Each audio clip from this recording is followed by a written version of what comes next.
Zari Menard, Mitrava, Monks of the Way, and this is Open Discourse, and it's for anyone that would join, and if they have any particular topics they'd like to discuss, how Buddhism relates to a certain thing or a certain concept in the teachings or whatnot, then, whatever it is, they can go ahead and discuss it. So already have someone here, Mr. Singh. Hi there. What's on your mind today? Anything you'd like to talk about? Why are you teaching? Good question. You can call it teaching if you want. Sharing would be probably a better way to say it, but you can use the word teaching if you want. That makes you feel better about it or understand it better. What I do is I share with people. If you're as a friend, if your friend has something and it looks like you need it, your friend's going to share it with you, certainly. And the prince and the little boy Sutta, Prince Abaya and the young boy, it's called. He outlines this and he says, what if that little boy were to be choking? What would you do? And he said, well, I'd fish it out. I'd use my finger. I'd fish it out, even if I had to draw blood. I'd do that. And he's like, well, why? And he's like, well, I feel sorry for the boy. I feel like I have to do that. And he's like, well, the same thing with me. That's how it is for me, and that's why I share. If you don't even have to gain enlightenment to have compassion and kindness and see that so much in the world is like a dumpster fire or a train wreck that is not ending. And things have gotten better as the world has gone forward. It's not a declining situation, it's an improving one. People have more shelter and food, more dignity, more protection as a whole in the world than they've ever had before. But still there's certainly bad things going on in the world, people hurting themselves, people hurting each other needlessly, hopelessly, and that can be changed. And so I'm going to do what I can, and if nobody's doing it, I'm going to be doing it, because that's how I feel. Got a thumbs up from Mark Kowal. How intrinsic to the truth is reincarnation, or maybe the teaching of the truth is reincarnation? It's one of those dots that Buddha put in his teaching for people to have an open mind and consider. But as with some of his teachings, it's not one of those things that you can actually test out to see if it's true. If it's true, practice it as a concept in life, and then if it's wise, productive, and good for everybody, accept it as the truth. So he put it out there as a dot. People are looking to understand, and they're looking to connect the dots. And so he put it out there, but he doesn't demand that you believe it or anything, even ask that you believe it. He's just throwing it out there to help. And I do that too. I'll say things sometimes, not usually, but sometimes to help people connect the dots. But some things are so out there that, one important thing to note, though, is that in his teachings, he does mention that, if there is an afterlife, if there isn't an afterlife, it doesn't matter. That we're here and we're now, and that this is the thing we need to be focused on. And we know the natural laws that govern things, and it doesn't change because we die. The natural order of things still stands. And that natural order is one thing precedes another. And in one of his particular teachings, there's this guy and he wants his father to, to go to heaven and to stay there in a heavenly realm. And he goes to him, and he's begging, and he's like, hey, the priests, they can go and they can pray for my dad, and he can go to heaven. But you're Buddha. If you pray for him, he'll stay there. He won't have to be born into the world again and again. You can save him from that. And Buddha thinks about it for a minute, and he says, okay. He says, meet me down at the lake. He says, bring 2 big clay containers, vases, or containers full of, one full of butter, and the other one bring down there, and you can just fill it with rocks, and I'll help you out. And he says, okay. So goes down to the lake with these things, these containers with the lids, and he says, seal them up good, and he seals them up. And he says, great, now throw them in the water right here next to the shore. And he does. And he says, great, now break them open with a stick. And he's wondering what he's doing. What kind of ceremony is this? But he's going with it. So he breaks them open, and he says, we all know the natural order of things, and we refuse to see it. We refuse to believe it. We refuse to apply what we already know, and you're doing that now. He says, a person that pursues bad ends, they lie, they cheat, they steal, they kill. These people, they create bad things for themselves. They create bad karma. They do bad things. They have bad consequences. And this person is like the rocks. They sink to the bottom. And there's good people. They help the weak. They protect. They give to the poor. They do good deeds. They're basically compassionate and kind. And these kinds of people are like the butter. Floats to the top. He says, so, you can go get your priests and try to pray those rocks up to the top and try to pray that butter down to the bottom. But we know the natural laws of things. And a person that's good like that, what can keep them down? Nothing. And the guy was actually pretty mad at him. And he's like, what's the deal, I thought you were going to, do something. And he's like, I did. I taught you a valuable lesson today.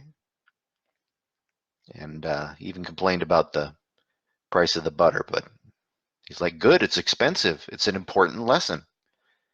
And it is. We know how things work. We know that choices have consequences. And we know what we're doing right now. And so right now is important. What is our life practice? What are we doing? I'm not sure what question you had there about an example of peace. Do you mean nirvana? While you're living, a peace that exists because you have enlightenment? Right.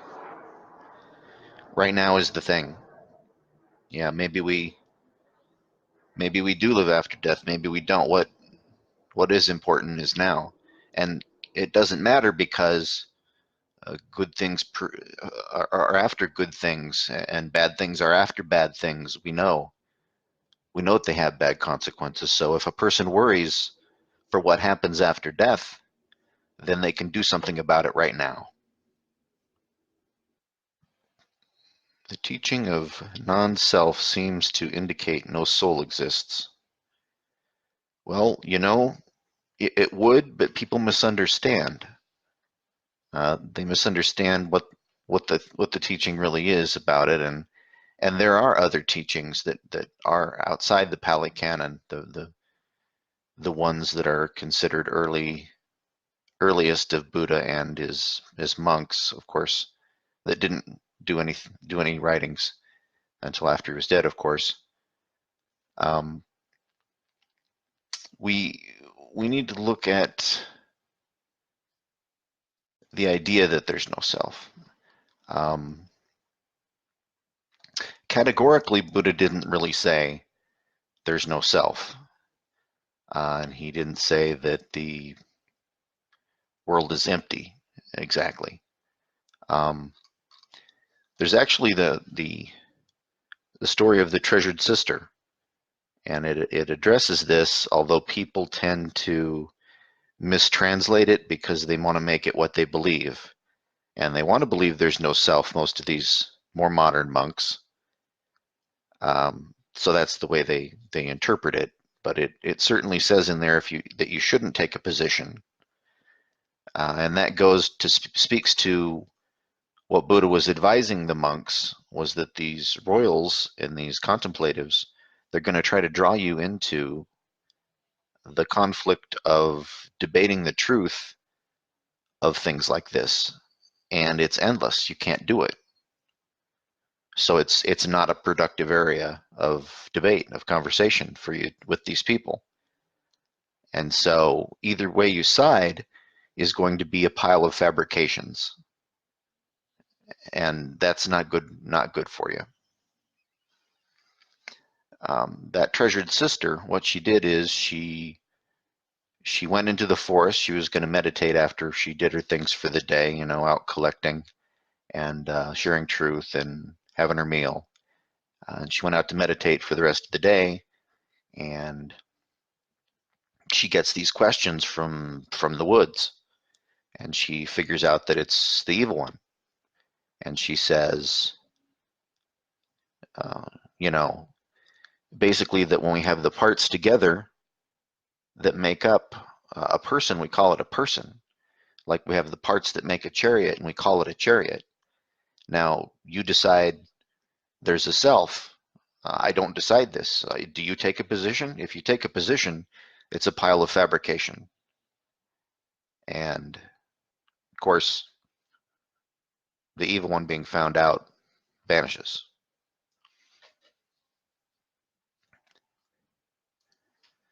So he was wanting to extinguish this idea that there's a self or there's not a self. We act the way we can act, and we do what we do. And then these inner questions of, is there a self? I mean, of course we act like there is because all the parts are here. But the underlying reality of it, we don't know. And we can decide for ourselves, but this is not something we can debate. This is not something that's going to help us to live our lives, to do what we need to do. And that's basically the Buddha's position on it, that his teaching is for the gaining of enlightenment, and that's not something he can address. It's very interesting because it's very similar to, like I was mentioning, the world being empty. I mean, he says it's empty in a certain context, and that context is that there's no source or anything like a source in the physical world of the things that we see of ourselves or whatever. He doesn't say that there is no source. He simply says it's not something you can see, you can hear, you can touch, you can taste. He says these things are empty: the eye, the ear, so on and so forth. And he includes the brain, physical thinking, the mind. Well, not necessarily the mind, but physical thinking, the brain. He includes that is empty. He actually includes 6 senses, the 5 that we know of, and thinking. He includes thinking as one of our senses. To him, these are the things that we use to make sense of things, and thinking is one of them. Oh, there's more stuff that's typed in here. I didn't see it. It didn't scroll like it's supposed to. What are the main what are the main ethical teachings of right speech? Okay, so if you're still there, which I think you are.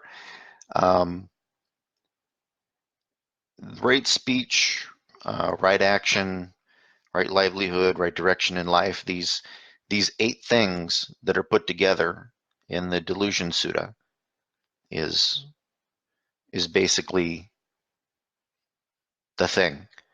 That symbol, that 8-pointed symbol with the circle around it, that they call a wheel, and they call it that because it turns, because you go to all these things. It's like a cycle of accepting truth in your life, in your life practice, and we can touch on that. But the one spoke that is right speech, it's going to have its origin in your views and in your thoughts and in your urges, and then you're going to be speaking. These things are going to come out, and they're going to continue from speech into your actions, into your way you're living, the direction in life, into your ability to contemplate and to have realization. So it's all part of it. What we call right speech in the teachings of Buddha, as far as he's concerned, is things that come from a good place. So the way, I guess I would explain it as not right as in right and wrong, but right as in the right intention. So it has to do with intention. It has to do with view. So you tell someone, you know, hey, your hair looks good, and a person thinks that you're not being straight with them. You're meaning it as a joke, and they get angry about it and do something. And then a person might go, oh, well, I guess that wasn't right speech because it had a bad effect. Well, that wasn't you, that was them. Your intention was good. It's like right action, where you are walking down the street and you step on an ant and you kill it. Well, killing the ant, was that right action? Well, it actually was, because you didn't intend that. You probably don't even know. An accident, through no fault of your own. Is that, right action? Sure, because you didn't mean it. Right speech, bad speech. Well, a right speech, wrongful speech would be like, wrongful speech, of course, would be like lying. That would be wrongful speech. And people will say, well, I tell white lies. Well, little lies, and you think you're lying to help somebody, that's not the way. That's not right speech. About how you have your intention for speech, that it comes from your intention and your thoughts, your urges, and it comes out of your mouth. It presents itself. That these things get displayed. They find their manifestation, and I think that's an important thing that we should think about: is where do these things come from?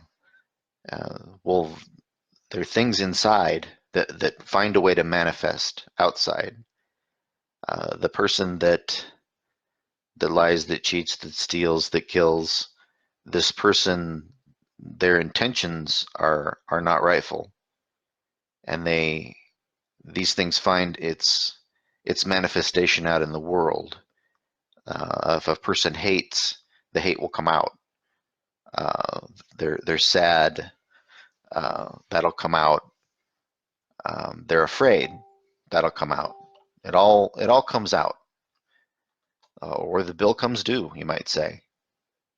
And these things, either pay out or you have to pay. Then there's 3 precepts for speech. Yeah, people do break these things down into precepts of speech or whatnot. People do break them down, and I think they're trying to say that something comes from something and nothing comes from nothing. And so there's nothing you're going to manifest for yourself that didn't come from inside. And we're looking inside and we're trying to work with what's inside. We're interacting with what's outside. We're manifesting, but the inside is the important part. You can't love but that it won't change you inside and come outside and manifest. And you can't harbor these things, these hate, the sadness, the fear, and it not change you inside and manifest outside. And I think that's really the point. Well, truthful, harmonious, and kind. Well, I'm gonna say yes, that's ideally how it would be, but I wouldn't use that as a limitation at all, because that would not be right. I can actually point to one of the sutta directly. It's the Prince Abaya and the boy, or young boy. It's a particular sutta that mentions different teachings. It's a mid-length discourse, so it's a little bit long. So basically, what happens is there's this kind of an adversary of Buddha's. He runs this, basically what was Zen back then, a Zen school. And they had this teaching that if there's no truth in a thing, then it's not true. But if there's any truth in a thing, then it's true. And they had a bunch of these kind of screwy things that they were doing and teaching. And he ran it like a cult, where whatever people wanted to believe, well, that's what he would teach. And then his followers, of course, would get together and talk about the teachings and decide what he meant by them, and he would just roll with it, and it built up this huge teaching that had contradictions in it, of course, and was screwy, and ended up hurting a lot of people. But he was an enemy of Buddha's, primarily, I think, because he assumed that since he was a flim-flam man, that, well, Buddha must be too. And they had differences of what their teachings were, and he was gonna attack Buddha and discredit him and try to hurt his school, his monks, that kind of thing. And he had this prince over, and he asked this prince to go ahead and ask him, would Buddha go ahead and say things to people that were disagreeable? And if he says, well, yeah, I would, then tell him, ask him what the difference is then between him and regular people, because regular people do that too. Regular people say things to people that are disagreeable, and if he says no, then say, why did you say that to him? I mean, it was actually him. He had told him that if he doesn't change his ways, he's headed for damnation and suffering, for a hell. And this upset him. And so that would be his other response. And he's hoping that of these 2 responses, Buddha won't be able to be wrong. And so he asks him to go do this. And since this guy is a known prince, that the fact that he out-debated Buddha is going to spread, and that Buddha was defeated by this prince. And, because Buddha had never been defeated in debate. And he wants to do it, so he reluctantly, I think, wants to do it. And so he goes to see Buddha, and he loses his nerve. And he Hopefully bear with me with this story, because I think the whole story is important to have together. Ravi, I see you there. Great to have you. I'm in the middle of talking about Prince Abaya and the young boy, that particular sutta. So the guy goes to Buddha, he loses his nerve. He doesn't ask him this question. He thinks to himself, you know what? I'm going to have him over to my house to eat, and I'll feel better about it. I'll do it then. So he invites him over to eat. Buddha smiles, nods. He leaves. Next day, Buddha heads on over with a couple of friends, and there's a special seat for Buddha to sit in and everything.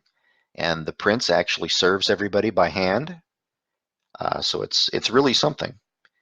And so he asks Buddha this question, well, venerable, great enlightened sir, you know, would you say things to a person that are unendearing, that are negative, uh,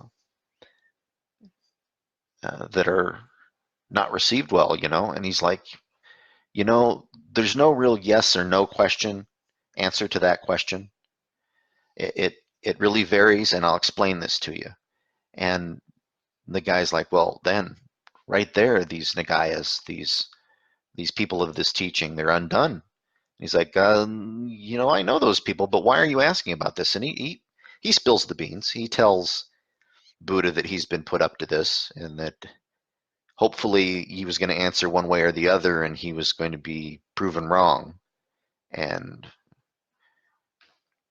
Buddha's not upset about this. He understands, and he explains why he would or he wouldn't say a thing. And now, this is my recollection. I hope I don't miss any of these things in the explanation. But um, he says he thinks now, is this a truth? He says, is this factual? Um, is it productive? Is it going to be received well? And he says, if this thing is a truth, and it's factual, but it's not productive, but it will be received well, I'm not going to say it. He says this with different things being yes or no, and I won't run through all of the different things with you, but basically he's saying that he won't say a thing if it's not productive, if it's not true, if it's not a factual thing. He will say it if it's disagreeable, or he won't say it if it's disagreeable, depending. That a person should have a sense of when to say things that are disagreeable, that are not going to be received well, that seem negative. And that's his point, really, is that things should be productive that you say. They should be true. There should be some factual basis to the things that you say. And there are exceptions, though. There's an exception. To everything there is an exception. But he's saying this is the way. This is the way.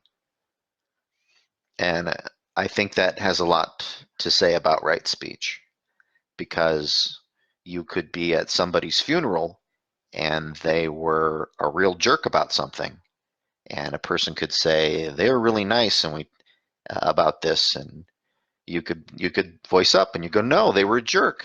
They were a jerk about that. That's not true what you're saying. Okay, it's true. It's not going to be well received. This is not the right time. This is, even if it is true and it will be well received, is this really the right time? Is this the right moment? You should have a sense of that. And this is a person's funeral. This is not a time to be complaining about the defects of a person. Maybe they owed you $20 and they continuously refused to pay you even though they had it. This is not the time to bring that up.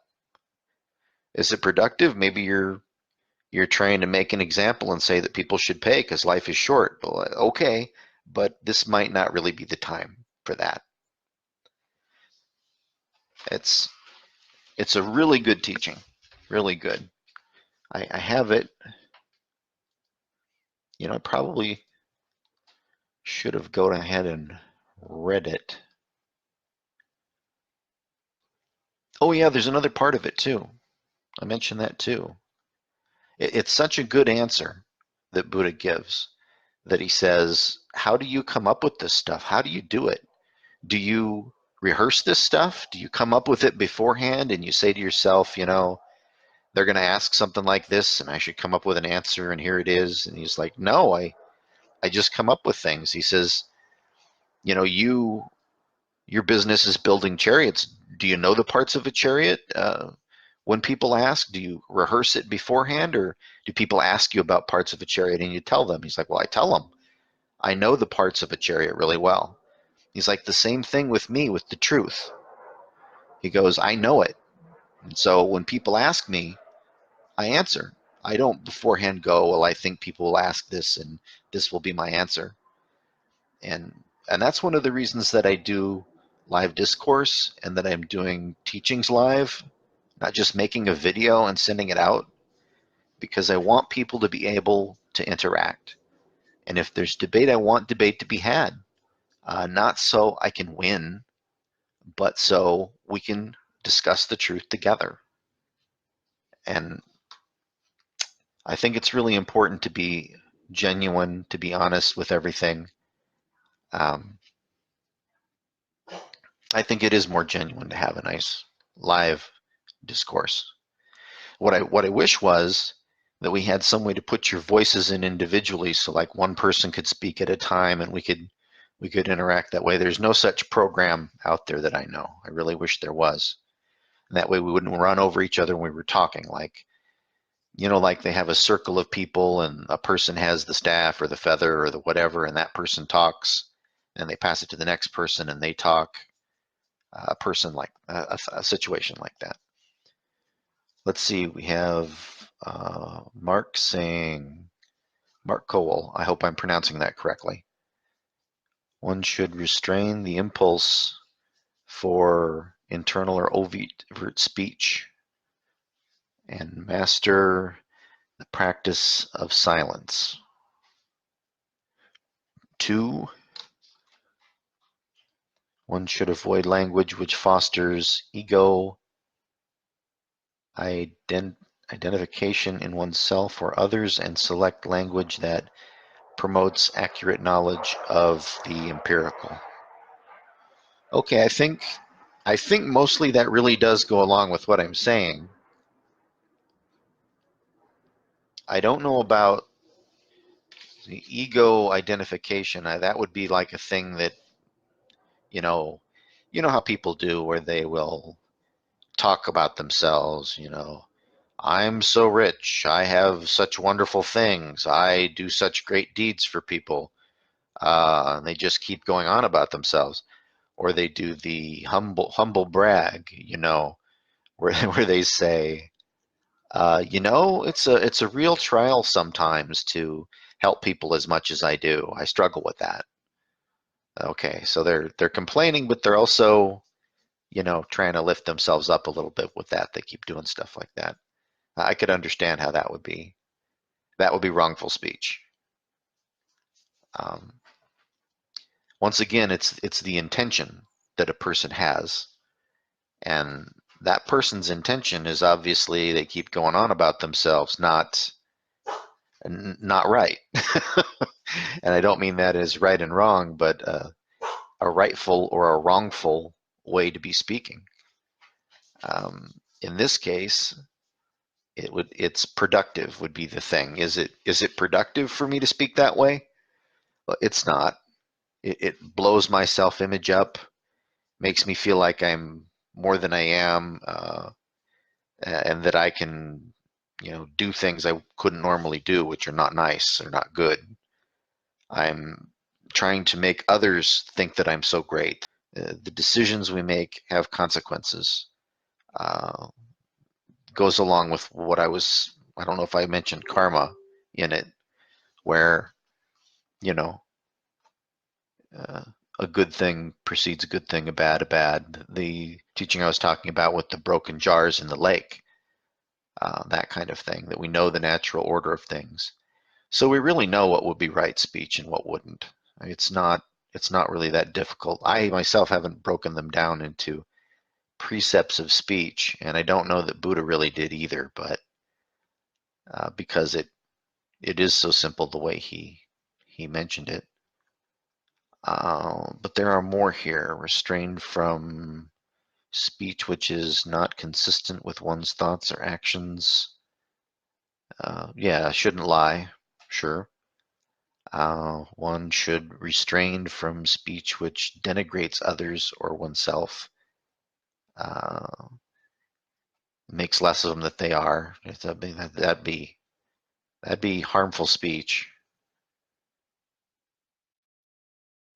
Yeah, number 5 does talk on what I was talking about with the boasting about yourself all the time.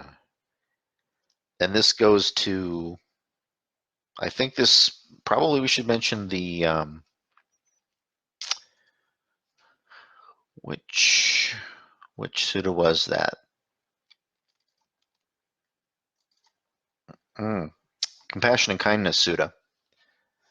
Um, People will name it differently, but I had retranslated the title there so it's understandable and clear as I can do it. It goes, this is how it should be for a person skilled in goodness and knows the ways of serenity. That person will be able and upright, direct and gentle in speaking, humble and not trying to convince anyone of their greatness, satisfied and easy to compliment, not weighed down with too many tasks, and simple but productive in their ways, serene and calm and wise and skilled, not proud or needy in general. They should not do the slightest thing that any wise man would later condemn. Hope and happiness and security that all living things will be comforted, all living things without exclusion, if they are weak or strong, gigantic or big, medium or small, or tiny, seen and the unseen, those that reside near or far away, those that exist, have yet to exist, have existed, may all beings be joyful and serene. And it goes on that we shouldn't deceive each other, we shouldn't be anger filled and whatnot. That we should be radiating our compassion, our kindness. And I could see where Buddha would give a talk like this and a person would break that down into what they saw as precepts. I could understand that. Now, I see you asking about Trump, and I want to put a caveat, a little sidebar in there, a footnote, that what I'm saying is not political. I don't have a political side to measure up to or to withhold or put up on a stick or any of that business. I'm just not into it. I'm not even going to vote anymore. I don't see the productiveness of it. I see that they are going to have who they want to have of the choices that they decide are appropriate, and none of those choices are appropriate to me. None of those people that they want to lead. And so they say, choose the least evil. Well, how can you do that? They lie. They lie all the time, and they present a face that they think most people will want to see to get the votes. And they make promises, and they don't uphold these promises. So why? Why do I vote like that? Why do I engage in a discourse about this person or that person is best? It doesn't make any sense. It's not right speech. So that's my sidebar.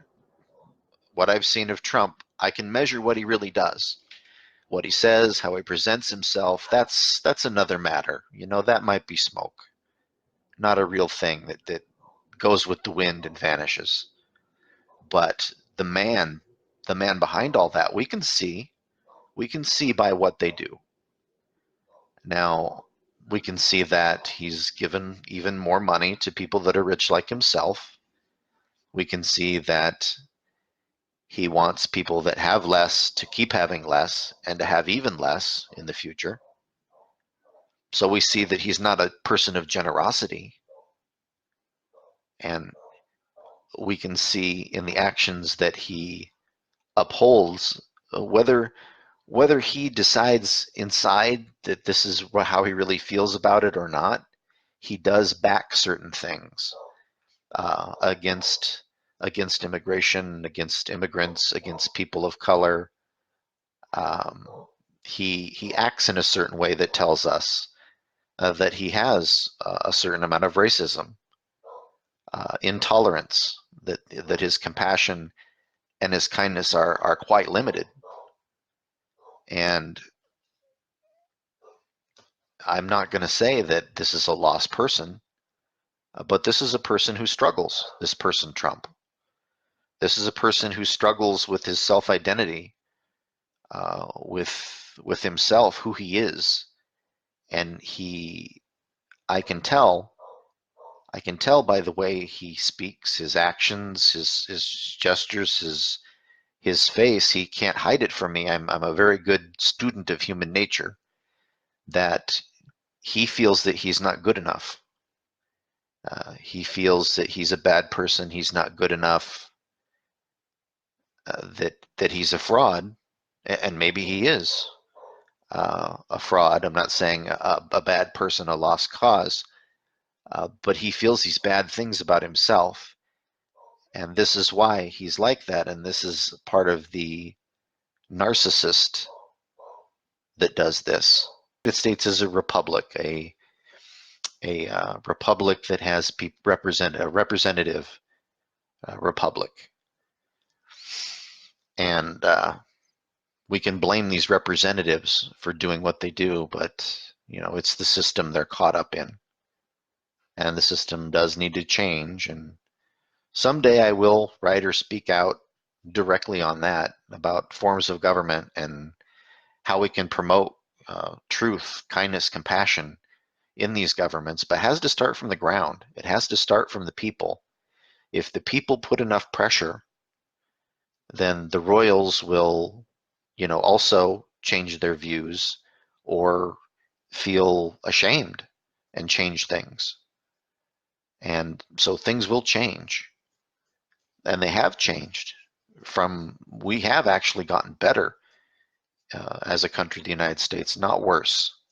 And I know there's a declinism view of the world, even, that things are worse than they've ever been and they're just getting worse. And no, they're not. This is the best time to be alive that there's ever been for people in the world right now. The best. People have more safety and security, uh, shelter, food, than they've ever had as on the earth. So we're moving towards the light, and I think Buddha himself is a great cause for some of this, a great origin for some of this change. Of course, lots of this change. Most of the religions of the planet have taken great amounts from the teachings of Buddha into their own teaching, and of course claimed ownership of it, that God said that, or they came up with that, and that's fine. It doesn't matter who came up with it. The truth matters. Compassion and kindness matter. So I'm not trying to do anything except be thankful to Buddha for what he's done. He basically gave his life to bend the world towards light. He could have taken that enlightenment and been like, you know what? The world is a dumpster fire, a train wreck that never ends, and I don't want to be a part of it. See ya. He didn't. He had that compassion, and that's where I'm at. I want to help. There's this Monks of the Way organization that I started, and I even made a nonprofit, and we're going forward with that. Gonna start getting donations here real soon and really do more. But the thing is, I made the nonprofit, and I make Monks of the Way. Why? That's why. No one else is doing it. If someone was already doing this, I would be right there. But they're not.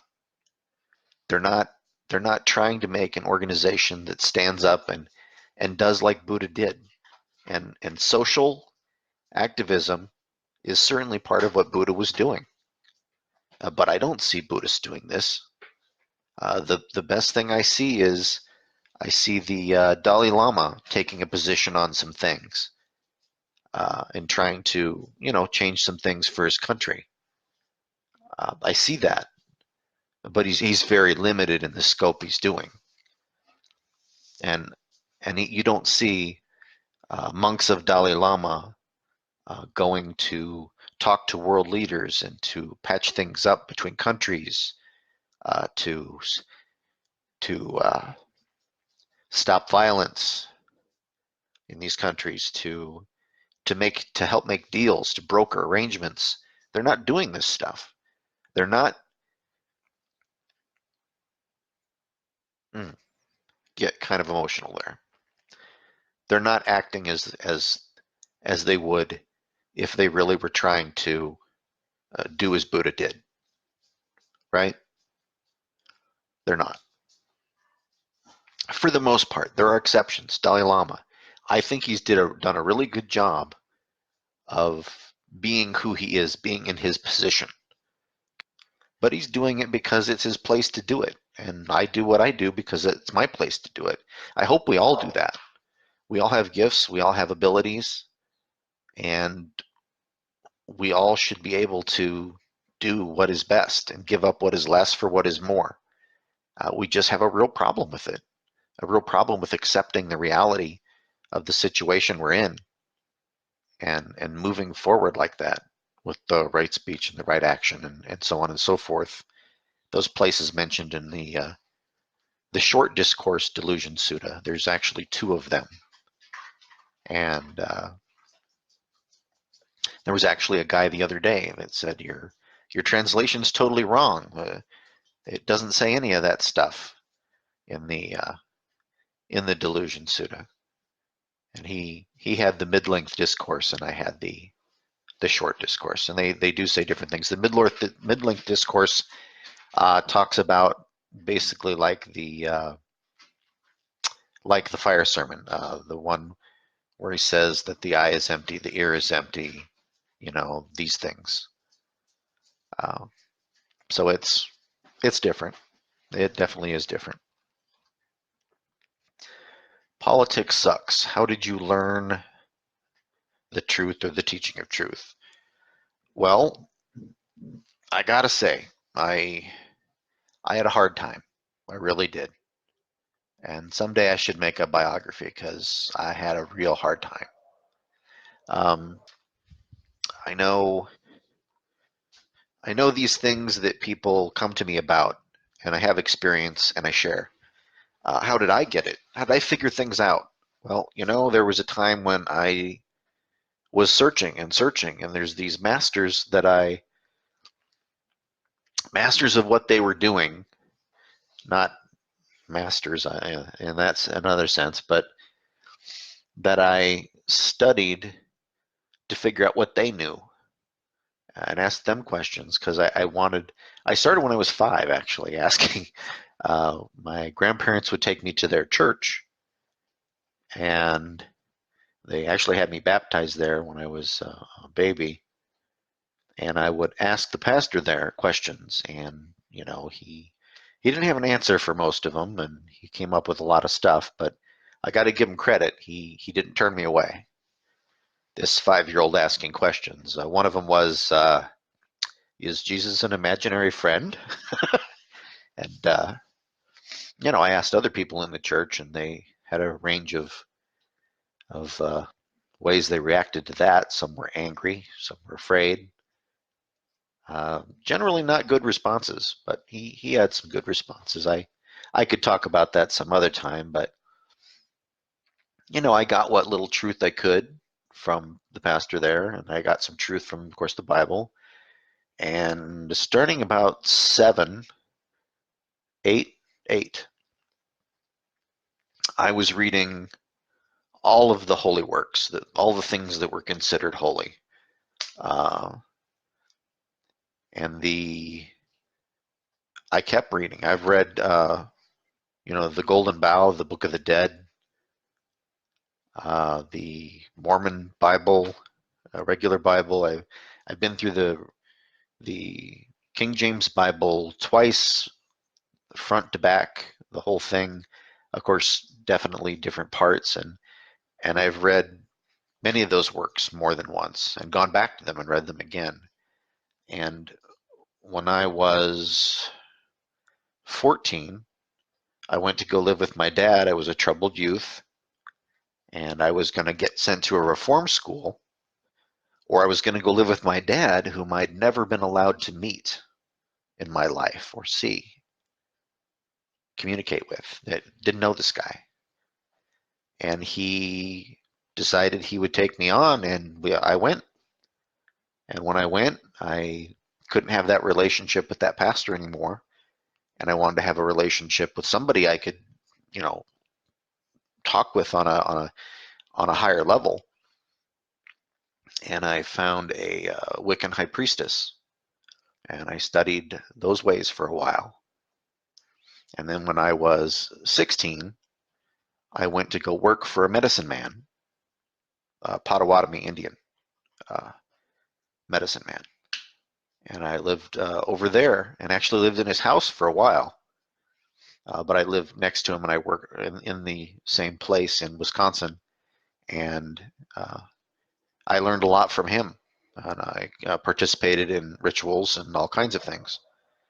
And after that, I found this Catholic priest, and he had gone to the seminary, and he was a week from his final thing, where he was going to have his final ordination and be given a place to go to work as a priest. I don't know if you can hear that in the background, but there's a jet. You know, when you talk to somebody live, this is what you get. You get reality. Things happen, but and there it's going. He's a Catholic priest. He was right next to being ordained and sent out to do his work, and he quit. He he got disillusioned with the bureaucracy and the internal conflict, the lies that were holding things together there, and he quit. He said he couldn't be a part of it. Uh, Ironically, he said he couldn't even maintain his vows and be a part of it. That their very system was wrong. Uh, and certainly there can be a talk about things like that later. But back when I was 14, and I had moved over there, it was bad. I felt lost. There were times that I just cried. But slowly and surely, when I was 16, I had a moment. It was the moment when many things changed for me, and I call it pure light. And I had been meditating. I had a practice of meditation, and I had gotten so far, and I was practicing, chakra and stuff, but I was doing many different practices. And this moment I call pure light, it was like I was doing a kind of meditation while I was awake, active. I was sitting on the couch actually, and somebody was talking, and they kind of buzzed out like I couldn't hear what they were saying, and there was this awareness, and I pushed it, and as I pushed it, it pulled me, and it was like I broke through, and well, I guess describing it loses a lot to what it was, but it was like everything was light, and living things had like this golden light, and it was like I could see into everything in the universe. The big, like wheels that turn other wheels, like I could see it, like the whole thing. It made sense. it was astounding, and it actually hurt me, my mind, a little bit, to have this realization, this sight of how things really are. And it took me years to really recover and get a handle on it, and start moving in the right direction, and make real use of this sight that I had, how things really work, how they are, how people are. Uh, I tell people, enlightenment is not going to make you happy. It's There's going to be a certain nirvana to it. You know that there are systems that make things work, and that they will work for the better, and that many of these things we think are the huge problems in our life are not. Many of these things we think are our goals in life, the things we really care about, they aren't really the things we care about. And most people are like this. They don't know what they really like for the most part, or who they are, where they're going, or why. It can be very disheartening uh, to see a world uh, generally full of people like this, hurting themselves, hurting each other.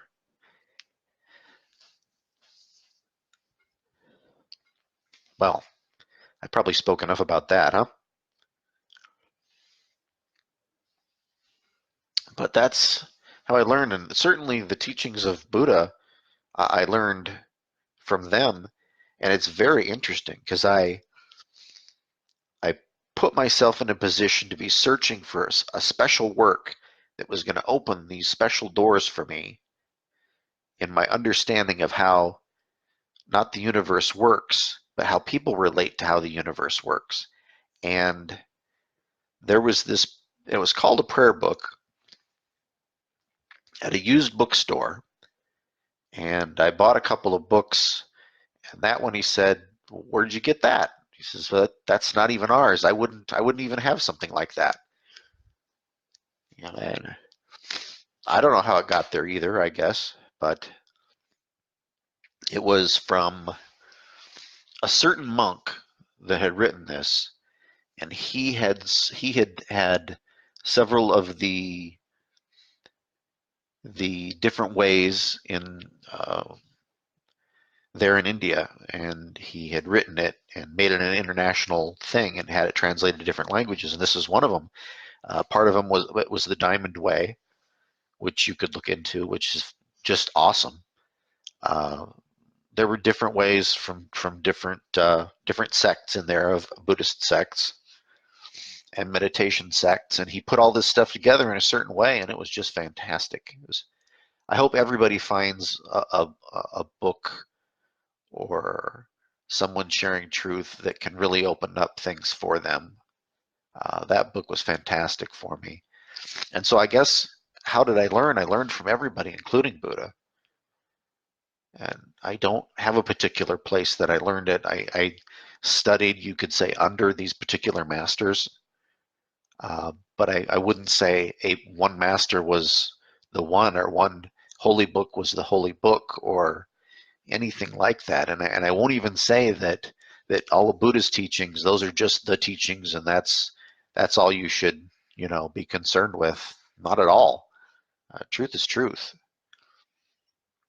His teaching is for the gaining of enlightenment, and so he doesn't even touch a lot of subjects uh, that I'll touch, because I'm not necessarily making teachings for that. I'm trying to change the world, basically. And so, yeah, I've got some different teachings coming. Hope people enjoy them. I'm doing it because nobody seems to be doing what I'm doing. I've tested things to see that they're true, and I have practiced them in my life and seen that they're wise, productive, and good for everybody, and I've adopted them.